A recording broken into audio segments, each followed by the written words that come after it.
में हो चुकी है सीट शेयरिंग की तस्वीर बिल्कुल साफ। नमस्कार, मैं हूं अनन्या सहाय और आप देख रहे हैं इस वक्त एक न्यूज 24। बड़ी खबर इस वक्त एनडीए के खेमे से निकलकर सामने आ रही है, जहां सीट शेयरिंग की तस्वीर जो है वो बिल्कुल साफ कर दी गई है। लगातार तरह तरह के कयास लगाए जा रहे थे, लेकिन अब जाकर के सम्राट चौधरी ने अपने सोशल मीडिया हैंडल एक्स पर एक पोस्ट किया है, जिसमें एनडीए में किसको कितनी सीटें मिली है ये तस्वीर जो है वो बिल्कुल दिखा दी गई है, पूरी तरह से प्रत्यक्ष कर दिया गया है। हम आपको ये बता दें कि हम लगातार 48 घंटों से आपको ये जो कयास दिखा रहे थे कि जदयू को 101 सीटें मिलेगी, वो बिल्कुल सही था।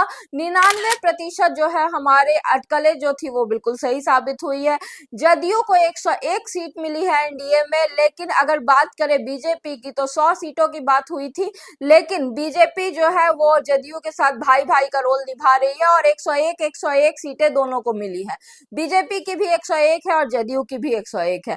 दूसरी बात करें अगर चिराग पासवान की, तो 26 सीटों के कयास लगाए जा रहे थे, लेकिन चिराग पासवान को की पार्टी एलजेपीआर को 29 सीटें मिली है। एनडीए में चिराग पासवान की जो सीटें होंगी बिहार विधानसभा चुनाव में वो 29 होगी।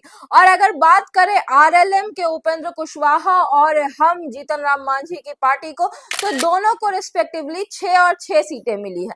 हालांकि कयास ये लगाए जा रहे थे कि जीतन राम मांझी जो कि 15 सीटों की डिमांड करते नजर आ रहे थे, उन्हें 7 सीटें मिलेंगी, लेकिन उनकी भी एक सीट कट गई है और वही एक सीट भाजपा के खाते में चली गई है।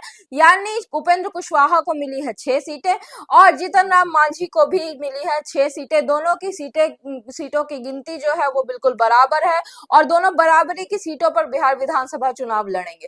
जैसा कि हमने आपको बताया था कि एनडीए में सब कुछ लगभग तय था, कुछ सीटों पर जो है वो चर्चा होनी बाकी थी, वो चर्चा भी अब बिल्कुल साफ हो गई है। जैसा कि आप स्क्रीन पर देख रहे हैं, सम्राट चौधरी ने अपने सोशल मीडिया हैंडल एक्स पर पोस्ट किया है और ये भी कहा है कि हर्ष उल्लास के साथ सारे कार्यकर्ता, नेता और जितने भी वरिष्ठ जो भाग हैं एनडीए के, सारे इस फैसले का स्वागत करते हैं पूरे दिल से और बिहार विधानसभा चुनाव में एनडीए जो है अब बराबरी पे खड़ी होगी। अब बात करें अगर जेडीयू और बीजेपी की सीट की, तो दोनों की सीटें 101 है। अगर एक पूरी तस्वीर हम आपको दिखाएं तो वो यूं बनती है कि जदयू 101, बीजेपी 101, एलजेपीआर 29, आरएलएम 6 और हम 6। इस तरीके से एनडीए के बीच में सब कुछ क्लियर हो गया है। अब देखना बड़ी बात यह होगी कि किन हाथों में टिकटें जाती हैं, उम्मीदवार कौन होते हैं, जगह जगह से क्षेत्रों से प्रत्याशी कौन होते हैं। लेकिन अगर बात करें महागठबंधन की, तो महागठबंधन में पेच अभी तक नहीं सुलझा है, अभी तक तस्वीर साझा नहीं हुई है। हालांकि राहुल गांधी के साथ आज बड़ी बैठक हुई है सारे महागठबंधन के नेताओं की, लेकिन अभी तक कोई रिजल्ट सामने नहीं आया है।